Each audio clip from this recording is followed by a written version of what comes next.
entire life, either at the schoolhouse, on the way to the schoolhouse, or talking about what happens in the schoolhouse. Both my parents were educators. My maternal grandparents were educators. And for the past 40 years, I've done the same thing. And so needless to say, over those years, I've had a chance to look at education reform from a lot of perspectives.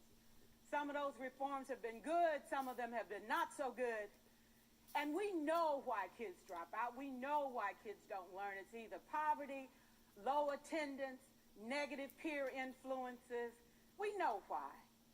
But one of the things that we never discuss, or we rarely discuss, is the value and importance of human connection.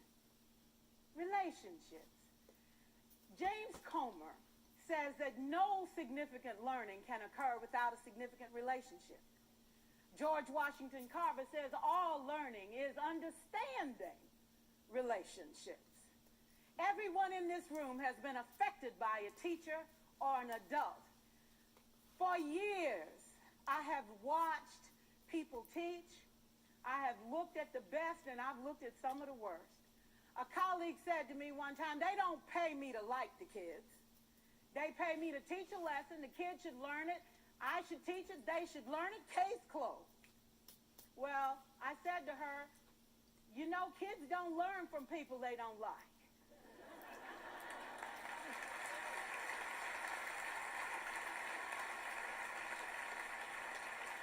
She said, that's just a bunch of hooey. And I said to her, well, your year is going to be long and arduous, dear. Needless to say, it was. Some people think that you can either have it in you to build a relationship or you don't. I think Stephen Covey had the right idea. He said you ought to just throw in a few simple things, like seeking first to understand as opposed to being understood. Simple things like apologizing. You ever thought about that? Tell a kid you're sorry, they're in shock. I taught a lesson once on ratios. I'm not real good with math, but I was working on it. And I got back and looked at that teacher edition. I taught the whole lesson wrong.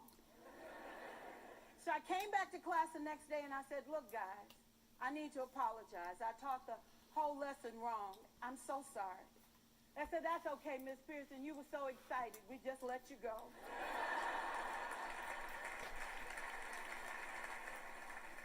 I have had classes that were so low, so academically deficient that I cried. I wondered, how am I going to take this group in 9 months from where they are to where they need to be? And it was difficult. It was awfully hard. How do I raise the self-esteem of a child and his academic achievement at the same time? One year I came up with a bright idea. I told all my students, you were chosen to be in my class. Because I am the best teacher and you are the best students, they put us all together so we could show everybody else how to do it. One of the students said, really? I said, really? We have to show the other classes how to do it. So when we walk down the hall, people will notice us. So you can't make noise, you just have to strut. And I gave them a saying to say, I am somebody. I was somebody when I came. I'll be a better somebody when I leave. I am powerful and I am strong. I deserve the education that I get here. I have things to do, people to impress, and places to go. And they said, yeah. You say it long enough, it starts to be a part of you.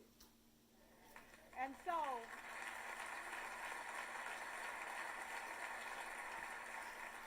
I gave a quiz, 20 questions. Student missed 18. I put a +2 on this paper and a big smiley face.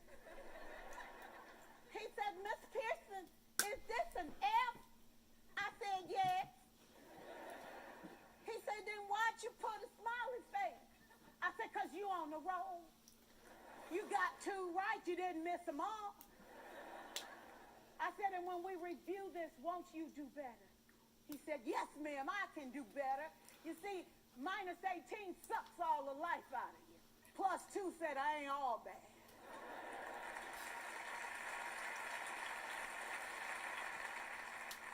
For years, I watched my mother.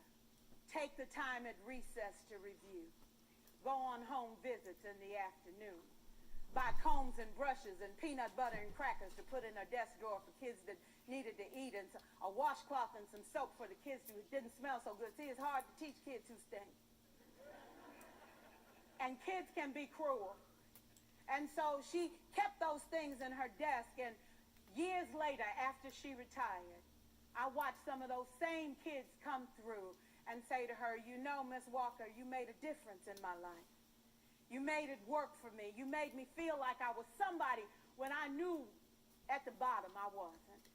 And I want you to just see what I've become. And when my mama died 2 years ago at 92, there were so many former students at her funeral.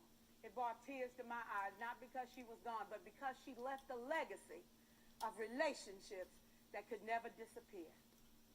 Can we stand to have more relationships? Absolutely. Will you like all your children? Of course not. And you know your toughest kids are never absent. Never. You won't like them all, and the tough ones show up for a reason. It's the connection. It's the relationships.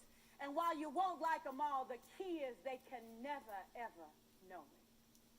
So teachers become great actors and great actresses, and we come to work when we don't feel like it, and we listen to policy that doesn't make sense, and we teach anyway. We teach anyway because that's what we do. Teaching and learning should bring joy. How powerful would our world be if we had kids who were not afraid to take risks, who were not afraid to think, and who had a champion? Every child deserves a champion, an adult who will never give up on them, who understands the power of connection and insists that they become the best that they can possibly be. Is this job tough? You betcha. Oh God, you betcha. But it is not impossible. We can do this. We're educators. We're born to make a difference. Thank you so much.